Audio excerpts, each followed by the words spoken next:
ನಮಸ್ತೆ ವೀಕ್ಷಕರೇ, ವಿಶೇಷ ಕಾರ್ಯಕ್ರಮಕ್ಕೆ ಆತ್ಮೀಯ ಸ್ವಾಗತ. ನಾನು ಮೀರಾ.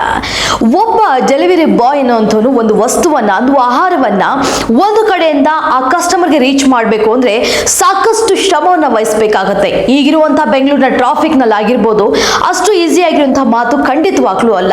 ಆದ್ರೆ ಇವರು ಇಷ್ಟೆಲ್ಲ ರಿಸ್ಕ್ ತಗೊಂಡ್ರು ಕೂಡ ಇವರ ಜೀವನಕ್ಕೆ ಏನ್ ಸೇಫ್ಟಿ ಇರುತ್ತೆ?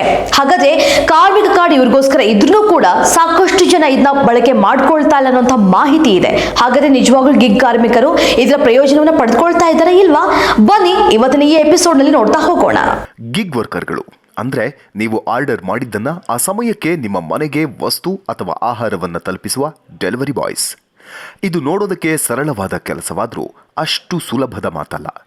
ಅವರು ಪ್ರಾಣದ ಹಂಗನ್ನ ತೊರೆದು ಗ್ರಾಹಕರ ಲೊಕೇಶನ್ಗಳಿಗೆ ರೀಚ್ ಆಗಬೇಕಾಗತ್ತೆ. ಇಂಥವರ ಸೇಫ್ಟಿಗೆ ಅಂತಾನೆ ಕಾರ್ಮಿಕ ಇಲಾಖೆ ಪಣ ತೊಟ್ಟು ನಿಂತಿದೆ.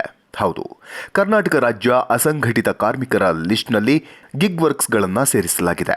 ಅಂಬೇಡ್ಕರ್ ಕಾರ್ಮಿಕ ಸಹಾಯ ಹಸ್ತ ಯೋಜನೆ ಅಡಿಯಲ್ಲಿ ಸಂತೋಷ್ ಲಾಡ್ ಅವರು ಗಿಗ್ ವರ್ಕರ್ಗಳ ಏಳಿಗೆಗಾಗಿ ಯೋಜನೆ ರೂಪಿಸಿದ್ದಾರೆ. ಅದನ್ನ ನೋಡ್ತಾ ಹೋಗೋದಾದ್ರೆ ಅಸಂಘಟಿತ ಕಾರ್ಮಿಕರ ನೋಂದಣಿ ಮತ್ತು ಸ್ಮಾರ್ಟ್ ಕಾರ್ಡ್ ವಿತರಣೆ ಮಾಡುವುದು. ಈ ಯೋಜನೆಯಡಿ 23 ಅಸಂಘಟಿತ ವರ್ಗಗಳ ಕಾರ್ಮಿಕರನ್ನ ಉಚಿತವಾಗಿ ನೋಂದಾಯಿಸಿ ಸ್ಮಾರ್ಟ್ ಕಾರ್ಡ್ ನೀಡುವುದು.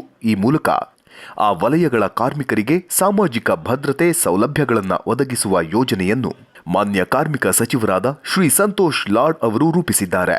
ಇನ್ನು ಅಸಂಘಟಿತ ವಲಯದ ಗಿಗ್ ಕಾರ್ಮಿಕರು, ಸಿನಿಮಾ ಮತ್ತು ಸಾಂಸ್ಕೃತಿಕ ಕಾರ್ಯಕರ್ತರು, ಪತ್ರಿಕಾ ವಿತರಕ ಕಾರ್ಮಿಕರು ಹಾಗೂ ಖಾಸಗಿ ವಾಣಿಜ್ಯ ಸಾರಿಗೆ ವಲಯದ ಕಾರ್ಮಿಕರ ಕಲ್ಯಾಣಕ್ಕಾಗಿ ಪ್ರತ್ಯೇಕವಾದ ಯೋಜನೆಗಳನ್ನು ರೂಪಿಸಲಾಗಿದೆ. ನಿಮ್ಮ ಹೆಸರೇನು? ಸುನಿಲ್. ಸುನಿಲ್ ಅಂತ. ಎಷ್ಟು ದಿನದಿಂದ ಈ ಕೆಲಸ ಮಾಡ್ತಾ ಇದ್ರಿ ನೀವು? 8 months ಆಯ್ತು. 8 months ಇಂದ ಯಾವ ರೀತಿ ಪ್ರಾಬ್ಲಮ್ಸ್ ಆಗ್ತಿರುತ್ತೆ ನಿಮ್ಗೆ? ಅಂದ್ರೆ ಆನ್ ಟೈಮ್ ಹೋಗಿ ಡೆಲಿವರಿ ಮಾಡ್ತೀವಿ. ಕೆಲವೊಂದ್ಸಲ ಪ್ರಾಬ್ಲಮ್ ಆಗುತ್ತೆ. ಆಮೇಲೆ ಸಿಗ್ನಲ್ ಬಿದ್ದಾಗ ಲೇಟ್ ಆಗುತ್ತೆ ಅಂತ ಕಸ್ಟಮರ್ ಕಂಪ್ಲೇಂಟ್ ಮಾಡ್ತಾರೆ.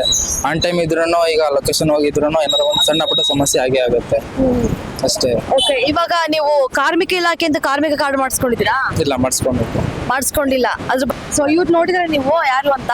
ಸಂತೋಷ್ ಅವರು. ಸಂತೋಷ್ ಸರ್ ನೋಡಿದಿರಲ್ವಾ? ಇವರು ಕಾರ್ಮಿಕ ಇಲಾಖೆಗೆ ಬಂದ್ಮೇಲೆ ಸೊ ಕಾರ್ಮಿಕರಿಗೆ ಅಂತ ಕಾರ್ಮಿಕ ಕಾರ್ಡ್ ಮಾಡ್ತಾ ಇದ್ದಾರೆ. ಸೊ ಇದನ್ನ ಮಾಡಿಸ್ಕೊಳ್ಳೋದ್ರಿಂದ ನಿಮ್ಗೆ ಏನೇನು ಫೆಸಿಲಿಟೀಸ್ ಇದೆ ಅಂತ ಇಲ್ಲಿ ಇದೆ ನಿಮ್ಗೆ. ಸೊ ಜಸ್ಟ್ ನೀವು ನಿಮ್ಮ ಪಾಸ್ಪೋರ್ಟ್ ಸೈಜ್ ಫೋಟೋಸು, ಆಮೇಲೆ ನಿಮ್ಮ ವೋಟರ್ ID, ಆಧಾರ್ ಕಾರ್ಡ್ ಏನಿರುತ್ತಲ್ಲ ಅದನ್ನ ತಗೊಂಡೋಗಿ ಟೋಲ್ ಫ್ರೀ ನಂಬರ್ ಇದೆ ಇಲ್ಲಿ, ಆ ಟೋಲ್ ಫ್ರೀ ನಂಬರ್ ಕಾಲ್ ಮಾಡಿ ನಿಮ್ಗೆ ಈ ಏರಿಯಾದಲ್ಲಿ ಬಸವನಗುಡಿಲಿ ಎಲ್ಲಿ ಬರುತ್ತೆ ಅಂತ ಹೇಳಿ ನೋಡಿ ಹೇಳ್ತಾರೆ. ಆ ಆಫೀಸ್ಗೆ ಹೋಗಿ ನೀವು ಕೊಟ್ಟರೆ ನಿಮ್ಗೆ ಮಾಡ್ಕೊಡ್ತಾರೆ. ಆಯ್ತಾ? ಇದಕ್ಕೆ ಯಾರೆಲ್ಲ ಅರ್ಹರು ಅನ್ನೋದನ್ನ ನೋಡ್ತಾ ಹೋದ್ರೆ ಆದಾಯ ತೆರಿಗೆ ಪಾವತಿದಾರರಾಗಿರಬಾರದು. ಈ ಯೋಜನೆ ಕರ್ನಾಟಕ ರಾಜ್ಯದ ನಿವಾಸಿಗಳಿಗೆ ಮಾತ್ರ ಅನ್ವಯ. ESI ಮತ್ತು EPF ಸೌಲಭ್ಯ ಹೊಂದಿರಬಾರದು. ಅರ್ಜಿದಾರರ ವಯೋಮಿತಿ 18ರಿಂದ 60 ವರ್ಷಗಳು. ಏನೆಲ್ಲ ದಾಖಲೆ ಸಲ್ಲಿಸಬೇಕು? ಬರ್ಲಿಲ್ಲ ಅಂತ ಹೇಳ್ತಾ ಇದ್ರೆ ನೀವು ಇದನ್ನ ಹೋಗಿ ಅಪ್ಲೈ ಮಾಡಿದ್ರೆ ನೀವು ಡೆಲಿವರಿ ಬಾಯ್ ವರ್ಕ್ ಮಾಡ್ತೀರಾ ಅಂತಂದ್ರೆ ನಿಮ್ಗೆ ಕೊಡ್ತಾರೆ? ಇಲ್ಲ ಮೇಡಮ್, ಇಲ್ಲೂ ಮಾಡಿಸ್ತಾ ಇದೀವಿ ನಾವು. ಇಲ್ಲೂ ಒಂದು ಏನೂ ಬಂದಿಲ್ಲ ನಮ್ಗೆ ಇದುವರೆಗೂ. ಯಾವ ಕಾರ್ಡ್ ಮಾಡಿಸಿದೀರಾ? ಏನೇನೋ ಮಾಡಿದ್ರೆ ಯಾವ್ದೋ ಬಂದು. ಓಕೆ, ಏನು ಇಲ್ಲ. ಇದು ಕಾರ್ಮಿಕ ಇಲಾಖೆಯಿಂದ ಕಾರ್ಮಿಕ ಕಾರ್ಡ್ ಬರೋದು. ನೋಡಿ ನಿಮ್ಗೆ ಹೇಗ್ ಮಾಡಿಸ್ಬೇಕು ಏನಂತ ಡೀಟೇಲ್ಸ್ ಇದೆ. ಆಯ್ತಾ? ಇದನ್ನ ನೋಡ್ಕೊಂಡು ನೀವು ಮಾಡಿಸಿ, ಖಂಡಿತವಾಗ್ಲೂ ನಿಮ್ಗೆ ಎಲ್ಲಾ ಫೆಸಿಲಿಟೀಸ್ ಕೊಡ್ತಾರೆ. ಆಯ್ತಾ? ನೋಂದಣಿಗಾಗಿ ಸಲ್ಲಿಸಬೇಕಾದ ದಾಖಲೆಗಳು: ಪಾಸ್ಪೋರ್ಟ್ ಅಳತೆಯ ಇತ್ತೀಚಿನ ಭಾವಚಿತ್ರ, ವಯಸ್ಸಿನ ಪ್ರಮಾಣ ಪತ್ರ, ಅದಕ್ಕೆ ಆಧಾರ್ ಕಾರ್ಡ್, ಶಾಲಾ ದಾಖಲೆ, ಜನನ ಪ್ರಮಾಣ ಪತ್ರ, ಚಾಲನಾ ಪರವಾನಗಿ, ಪಾಸ್ಪೋರ್ಟ್, ಚುನಾವಣಾ ಗುರುತಿನ ಚೀಟಿ, ಜನ್ಮ ದಿನಾಂಕ ದಾಖಲಿಸಿದ ಪ್ಯಾನ್ ಕಾರ್ಡ್. ಇವುಗಳಲ್ಲಿ ಯಾವುದಾದರೂ ಒಂದು ಪ್ರತಿಯನ್ನ ಸಲ್ಲಿಸಬೇಕು. ಪಡಿತರ ಚೀಟಿ ಲಭ್ಯವಿದ್ದಲ್ಲಿ. ಇವಾಗ ನೈಟ್ ಹೊತ್ತಲ್ಲಿ ಏನಾಗುತ್ತೆ ಅಂದ್ರೆ ಇವರು ರಸ್ತೆ ಗುಂಡಿಗಳೆಲ್ಲ ಇರ್ತಾವಲ್ಲ, ಸರಿಯಾಗಿ ಕಾಣಿಸಲ್ಲ. ಅದರಿಂದ ಒಂದ್ ಸ್ವಲ್ಪ ದಿನ ಏನಾದ್ರೂ ಹೆಚ್ಚು ಕಡಿಮೆ ಕೆಳಗಡೆ ಬಿದ್ರು ಕೂಡ ಅವಾಗ ಏನಾಗುತ್ತೆ ಅಂದ್ರೆ ನಮ್ದು ಒಂದೊಂದು ತಿಂಗಳು 2 ತಿಂಗಳು ರೆಸ್ಟ್ ತಗೋಬೇಕಾದ್ರೆ ಮನೇಲಿ ಬೆಡ್ ರೆಸ್ಟ್. ಅವಾಗ ನಮ್ಗೆ ಸ್ಯಾಲ್ರಿಗೂ ಇರಲ್ಲ. ಅಂದ್ರೆ ಊರು ಬಿಟ್ಟು ನಾವ್ ಇಲ್ಲಿ ಬಂದಿರ್ತೀವಿ ಬೆಂಗಳೂರಲ್ಲಿ ಏನಂತ ದುಡಿಯೋಕ್ಕೋಸ್ಕರ. ಬಾಡಿಗೆಗಳು ಕಟ್ಟಬೇಕು, ಅದು ಎಲ್ಲ ಇರುತ್ತಲ್ಲ, ಊಟ ಗೀಟ ಎಲ್ಲ ಹೊರಗಡೆ ಇರುತ್ತೆ. ಅದಕ್ಕೋಸ್ಕರ ಏನಾಗುತ್ತೆ ಅಂದ್ರೆ ರಸ್ತೆಗಳು ಚೆನ್ನಾಗಿರ್ಬೇಕು. ಇವಾಗ ನೀವು ಲೇಬರ್ ಕಾರ್ಡ್ ಮಾಡಿಸ್ಕೊಂಡಿದ್ದೀರಾ? ಮಾಡಿಸ್ಕೊಂಡಿಲ್ಲ. ಇಲ್ಲ. ಇದ್ರ ಬಗ್ಗೆ ಗೊತ್ತೇ ಇಲ್ವಾ ನಿಮ್ಗೆ? ಗೊತ್ತೇ ಇಲ್ಲ. ಗೊತ್ತಿಲ್ಲ. ಓಕೆ, ನೋಡಿ ಇವಾಗ ಇವ್ರು ಗೊತ್ತಾ ಸಂತೋಷ್ ಲಾಡ್ ಅವ್ರು? ನಿಮ್ಗೆ ನೋಡಿದೀರಾ? ಸೊ ಇವ್ರು ನಿಮ್ಗೆ ಇವಾಗ ಕಾರ್ಮಿಕರಿಗೆ ಅಂತ ಅಂದ್ರೆ ಈ ರೀತಿಯಾಗಿ ಪ್ರಾಬ್ಲಮ್ಸ್ ಗಳಾಗುತ್ತಲ್ಲ, ಸೊ ಇದೆಲ್ಲದಕ್ಕೂ ಸೊಲ್ಯೂಷನ್ ಅಂತಂದ್ರೆ ನಿಮ್ಗೆ ಕಾರ್ಮಿಕ ಕಾರ್ಡ್ ಇದನ್ನ ಹೇಗ್ ಮಾಡಿಸ್ಕೋಬೇಕು ಅಂತ ಫುಲ್ ಡೀಟೇಲ್ಸ್ ಇದ್ರಲ್ಲಿ ಇದೆ.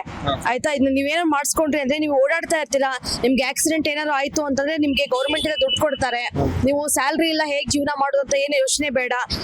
ನಾನು ಮಾಡಿಸ್ಕೊಂತೀನಿ, ಯಾಕಂದ್ರೆ ಇಷ್ಟು ಅನುಕೂಲ ಇದೆ ಅಂದ್ರೆ ನಾನು ಮಾಡಿಸ್ಕೊಂತೀನಿ. ಈ ರೀತಿಯಾಗಿ ಒಳ್ಳೆ ಯೋಜನೆ ತಂದಿದ್ದಾರೆ ಕಾರ್ಮಿಕರಿಗೋಸ್ಕರ ಅಂತ ಏನ್ ಅನ್ಸುತ್ತೆ ನಿಮ್ಗೆ? ಏನು ಒಳ್ಳೆಯದು, ಜನಕ್ಕೋಸ್ಕರ ಎಲ್ಲರಿಗೂ ಮಾಡ್ತಾ ಇದ್ರೆ ಒಳ್ಳೆ ಅಭಿಪ್ರಾಯ ಅಲ್ವಾ ಅದು. ಸಿಗುವ ಸೌಲಭ್ಯಗಳು: ಅಪಘಾತ ಪರಿಹಾರ ಸೌಲಭ್ಯ. ಅಪಘಾತದಿಂದ ಮರಣ ಹೊಂದಿದಲ್ಲಿ ಅವರ ನಾಮನಿರ್ದೇಶಿತರಿಗೆ 1 ಲಕ್ಷ ಪರಿಹಾರ ನೀಡಲಾಗುವುದು. ಅಪಘಾತದಿಂದ ಸಂಪೂರ್ಣ ಅಥವಾ ಭಾಗಶಃ ಶಾಶ್ವತ ದುರ್ಬಲತೆ ಹೊಂದಿದಲ್ಲಿ 1 ಲಕ್ಷಗಳವರೆಗೆ ಪರಿಹಾರ ನೀಡಲಾಗುವುದು. 50,000ಗಳವರೆಗೆ ಆಸ್ಪತ್ರೆಯ ವೆಚ್ಚ ಮರುಪಾವತಿ ನೀಡಲಾಗುವುದು. ಇದಿಷ್ಟು ನಿಮಗೆ ಸಿಗುವ ಸೌಲಭ್ಯವಾಗಿದೆ. ಅಸಂಘಟಿತ ಕಾರ್ಮಿಕರನ್ನ ಗುರುತಿಸಿ ಸಂತೋಷ್ ಲಾಡ್ ಅವರು ನೀಡುತ್ತಿರುವ ಈ ಯೋಜನೆಗಳು ನಿಜಕ್ಕೂ ಶ್ಲಾಘನೀಯ. ನೋಡಿದಲ್ಲ ವೀಕ್ಷಕರೇ, ಸಾಕಷ್ಟು ಜನ ಗಿಗ್ ಕಾರ್ಮಿಕರಿಗೆ ಇದ್ರ ಬಗ್ಗೆ ಮಾಹಿತಿನೇ ಇಲ್ಲ. ಯಾಕಂದ್ರೆ ಟ್ರಾವೆಲ್ ಮಾಡುವಂತ ಕಾರಣದಿಂದಾಗಿ ಯಾವ ಸಮಯದಲ್ಲಿ ಏನ್ ಬೇಕಾದ್ರೂ ಆಗ್ಬೋದು. ಹೀಗಾಗಿ ಅವರ ಸೇಫ್ಟಿಗೆ, ಅವರ ಕುಟುಂಬದ ಸೇಫ್ಟಿಗೆ ಕಾರ್ಮಿಕ ಕಾರ್ಡ್ ಅನ್ನುವಂಥದ್ದು ಅಷ್ಟೇ ಮುಖ್ಯವಾಗಿದೆ. ನೀವು ಕೂಡ ಈ ಮಾಹಿತಿಯನ್ನ ನಿಮ್ಮ ಮನೆಗೆ ಡೆಲಿವರಿ ಮಾಡೋದಕ್ಕೆ ಬಂದಂತಹ ಸಂದರ್ಭದಲ್ಲಿ ಆ ಎಲ್ಲ ವ್ಯಕ್ತಿಗಳಿಗೂ ತಿಳಿಸ್ಕೊಡಿ. ಹಾಗೇನೆ ಈ ವಿಡಿಯೋನ ಮ್ಯಾಕ್ಸ್ ಟು ಮ್ಯಾಕ್ಸ್ ಶೇರ್ ಮಾಡಿ. ಇದಾಗಿತ್ತು ಈ ಹೊತ್ತಿನ ವಿಶೇಷ. ಇನ್ನಷ್ಟು ಅಪ್ಡೇಟ್ಸ್ಗಾಗಿ ನೋಡ್ತಾ ಇರಿ ನಿಗಮ ಟಿವಿ.